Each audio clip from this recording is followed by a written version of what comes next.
Thank you Soundcore for sponsoring today's video.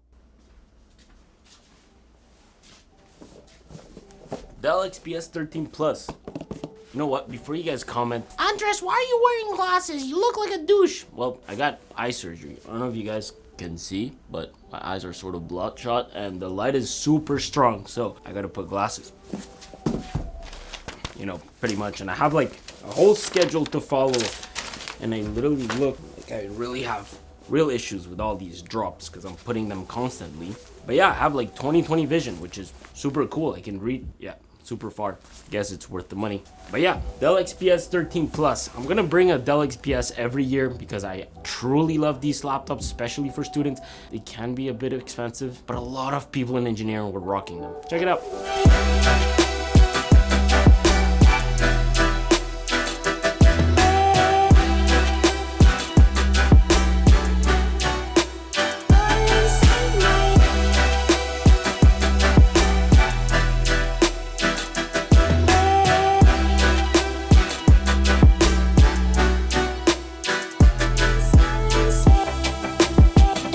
The XPSs were one of the laptops I saw a lot in engineering and in computer science. You see, this laptop, other than the MacBooks, was literally in every classroom I went into. It's a laptop that I very much enjoyed having in the past, and from the comments, it seems like you guys enjoyed as well. This year, Dell made the XPS 13 Plus, a 13-inch laptop that seems to prioritize style more than anything. But on paper, these specs look absolutely incredible, and when it comes to usability, the new design definitely has its cons, which altogether makes me realize, does this still live up to the student hype? As an ex-computer science student and someone that used to commute a lot to school, my biggest worry was, how was my laptop doing in my backpack? A durable chassis and strong robust materials are key. Dell went minimal this year, and that was my biggest concern when I first saw their approach to this, but as soon as I took this out of the box, it immediately felt like a Dell XPS. Sturdy and robust. It's such a nice little minimal laptop that feels smaller than the MacBook Air, with a low carbon aluminum chassis all around that still nicely complements that nice shiny Dell logo on the front, and overall paired with some nice minimal rubber feet at the bottom. It's a very similar I/O experience if we were to compare it to the old Pro. We got two Thunderbolt 4 ports with DisplayPort and power delivery for charging. Honestly, overall, I personally find it the most aesthetically pleasing laptop on the market. It's minimal in every single way, especially the size. It's also easy to throw in a bag without having to worry about it, and it feels absolutely sturdy for what it physically is, coming in at a total of 2.78 pounds, very similar to the Air in retrospect. It's also half a millimeter thicker than the XPS 13. I just find it impressive that in this chassis, Dell still lets you configure this laptop however you'd like, especially when you can fit a CPU that, on paper, can deliver twice the performance the old XPS used to deliver. This, of course, made me want to open this and take a peek. FYI, it was super easy to dismantle, and the first thing I realized was this massive 3-cell 50 watt-hour lithium ion battery. I'm also happy that with this new design, Dell still lets us upgrade the SSD.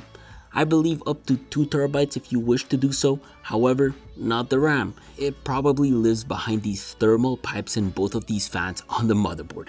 Now, this specific laptop does start at $1,700, but overall, the new XPS 13 Plus with an i5 starts at $1,200. It makes me really like the fact that you can spec this however you'd like to lower cost. I would just say to be mindful of the RAM configuration you guys end up picking. I'm still loving the fact that these hinges are so smooth, by the way, but oddly enough, you can't easily pop this open one-handed, which sucks. Plus, inside, my biggest pet peeve is the new touch media function row they implemented.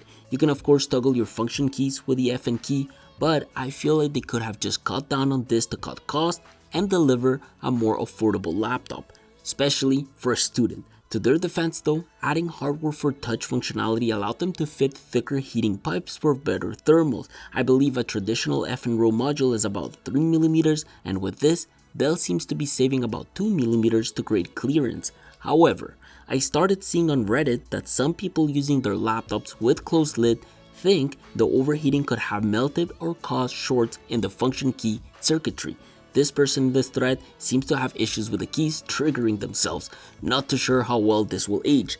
It spans the entire length of the computer, but like the MacBook Pros, touch function rows are just not there yet, especially this one. With most students enjoying working outside or in bright environments, at times this can be a bit hard to see. The brightness just doesn't deliver in my opinion, and the reliability as well. But I will say, unlike the MacBooks, the touch bar is consistent and isn't jumpy at all like on the Pro where it would consistently change things around. Plus, as much as I hate to touch the delete and escape keys, they are much easier to reach than the Pro. Especially if you code and stuff, trust me, it's easier, but it's still annoying since they are touch. Dell, honestly, you could at least have added some sort of tactile response or haptic feedback to this whole thing you've got going on. Like you could have just taken the same haptic feedback technology this Gorilla Glass trackpad delivers. I know you guys are sort of new to the haptic feedback game with these, but disclaimer to the audience, an unusual amount of people seem to have faulty trackpads. OP in this thread got his replaced twice, also updated his firmware, but he still occasionally experiences some bugs. I'll leave a link to the thread down below, it's a must read. On the other hand, personally, it hasn't been my experience for the week I've had it, but a week is too short to be able to know how a computer will truly age. Look, impressively enough, it's a trackpad with Gorilla Glass all the way across, and no, this whole thing is not a trackpad. In fact, the trackpad lives in the middle of this band. When things are working fine, I really vouch for how great it feels. It's this solid surface that feels a bit like the back of the iPhone, but with tactile feedback. They seem to be using these electronic buzzers to simulate that feedback, and surprisingly enough, they were clever enough to allow anyone to adjust the tactile signals through Windows settings. It doesn't exactly feel like the MacBook, by the way. The MacBook feels like a giant motor all across. This seems to simulate points and moves certain sections of the trackpad, which is a hard feeling to explain. The trackpad size is also large enough that I feel like most people will not really wonder where it starts and where it ends. My second biggest concern with this for students is the Gorilla Glass, which might not be the best. I'm afraid this could break and shatter your whole trackpad.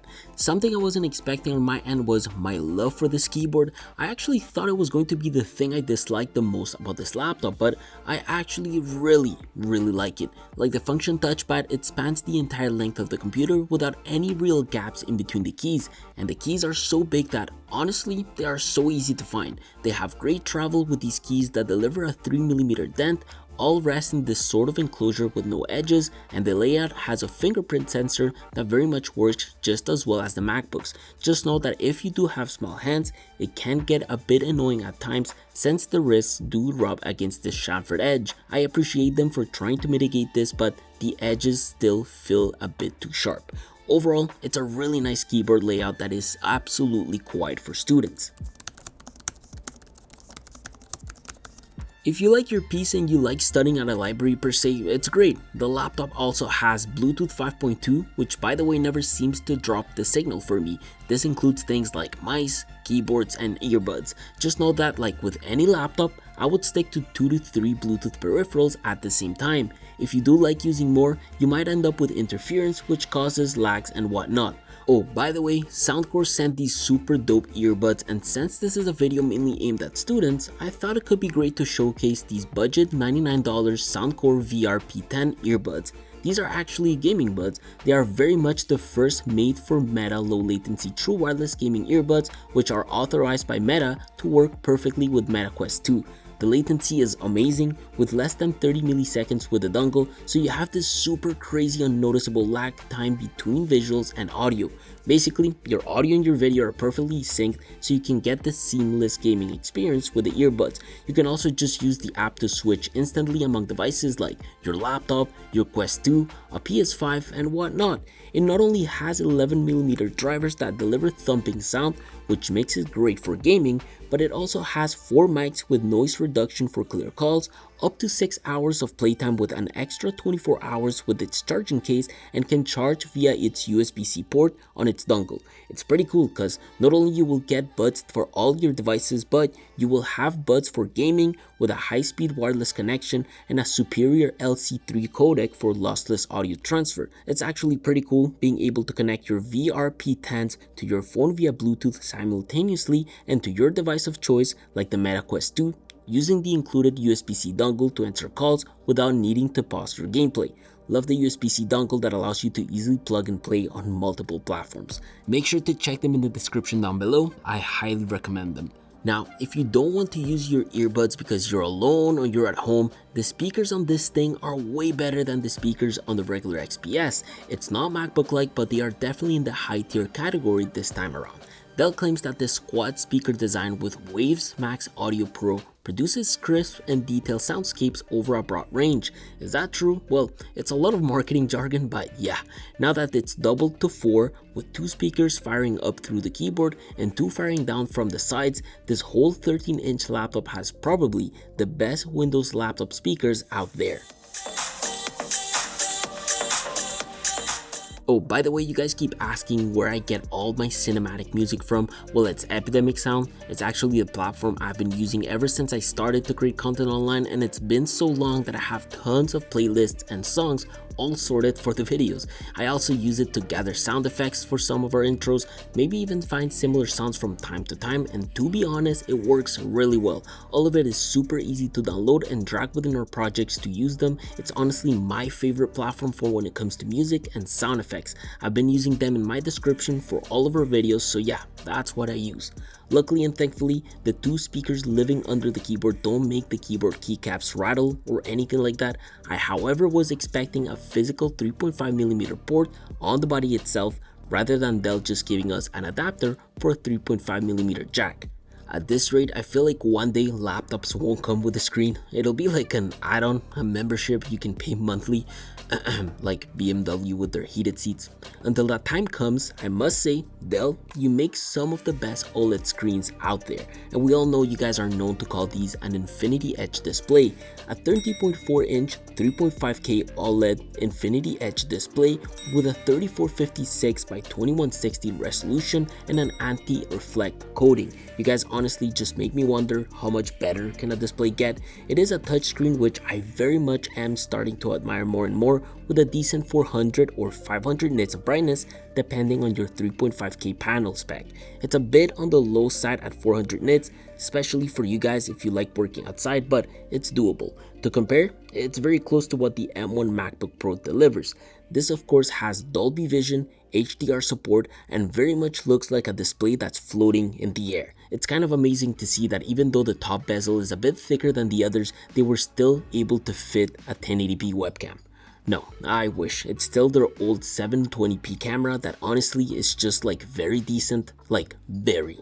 Personally, unless you are studying graphic design or a degree where you really heavily rely on colors and sharpness, I would stick to their full HD models and add that touch feature if it's something that you truly need. Okay, let me show you guys something cool. I've been shooting literally all day. It's 5:45 and the laptop's battery life is not bad even though I'm running an OLED display. 13%, 14 minutes left, and I started at 10 a.m. But I think I'd consider this more of like an idle type of test because I've had a bunch of apps open and I've been shooting since this morning, but I'm going back and forth between the camera, the computer, and I'm not doing that much work on it. So if we were to compare it to the base model XPS, I'd say about 8 hours, up to 8 hours of battery life. On my end, for my spec, I guess I'm claiming up to 8 hours of battery life, but Dell claims that the base XPS 13 Plus delivers up to 13 hours, which of course wasn't the case at all for us. When in use, the XPS 13 Plus with this beautiful OLED panel doesn't last that long. When I was using this exactly the way I was using my MacBook 14-inch,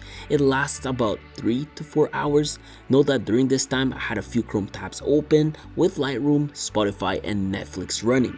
Okay, so here goes my first issue with the XPS, and I just literally encountered this issue. Look at this. Together in the same house. See that?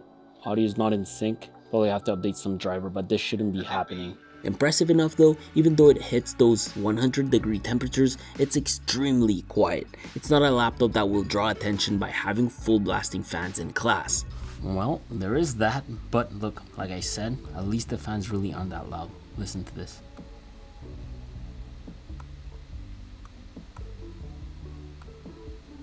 However, I do want to say that when I was using this at home for things like emails, consuming content, Excel sheets, and whatnot, I got around 6 to 7 hours of use, which is pretty solid considering the display I'm using and the specs I'm running. A little reminder, it's a 1.5 GHz Intel Core i7 1260p, which is a 12-core CPU with an Iris Xe graphics. Like, overall, not for gaming or editing heavy footage. This model though has DDR5 16GB of RAM, clocking at 5200 MHz. I guess it explains why I feel like throughout my everyday use, things are super snappy and quick. So for work and school, it really delivers. You know what's really impressive though? I ran a couple of Cinebench tests and best performance to compare numbers with the most recent MacBooks, and it's blazing fast, almost very close to the M2 MacBook Air and better than the M1 MacBook Pro. Honestly, if you set this up to be a workhorse like I've done, it's very much something I want to recommend. Just don't forget that unlike AMD, Intel chips don't prioritize thermals that much. Sometimes you might find your laptop running a bit hot during complex Excel sheets. It might also happen that if you are intensively coding on Python outside the web realm, things can get hot. Not so much on JavaScript if you are doing some web development. Overall, if you are, say, browsing the net with a bunch of tabs open, you have Notion on the side, some Spotify running to listen to music, and maybe even Word for text processing, you'll be fine. Thermal throttle should not be an issue for everyday tasks. Another thing I'm afraid of when recommending this laptop is that you might hit the 400 MHz issue like some past users have been reporting. Constant throttling will almost make this laptop feel slower than some computers some guy in this thread owned 20 years ago. Just know, personally, for the time I've had this, with this i7, it truly has not been my experience at all, even when editing pictures on Lightroom with our presets. For most people, in my opinion, you're very much better off buying the i5 model. Just know that regardless of what you get, you will benefit from these blazing fast read and writing SSD speeds. It truly delivers the perfect performance for like most students, especially if you're someone studying business, IT, and computer science. For engineering students, it really depends. Don't expect to run AutoCAD, SolidWorks, or Revit on a base model. I think the i7 might do you just fine outside the SolidWorks realm, of course. Like with everything in life, I always recommend to not buy the first batch of a device. I've read quite a lot of reviews regarding this model, lots of people talking about it within forums, and my biggest advice to you is always buy from a store with a good return policy. Just Josh made a great video about his long-term experience with his Dell XPS 13 Plus. I strongly consider you give that a watch. As for me, up to now, I've had a great time with this laptop and things seem to be running fine except for that audio delay we had. So again, my time with it has been way too little and I feel like other problems could occur. I absolutely recommend this laptop when things work the way they are supposed to work. In fact, I'd say it's my favorite Windows laptop up to now. But Dell, if you are watching this, you need better quality control, especially because things don't work out of the box right away. Fortunately, their customer service is getting better and better. Hopefully this review opens you guys for more research before buying and helps you make a good final decision for school. This was my Dell XPS 13 Plus review. I'm signing out. Peace.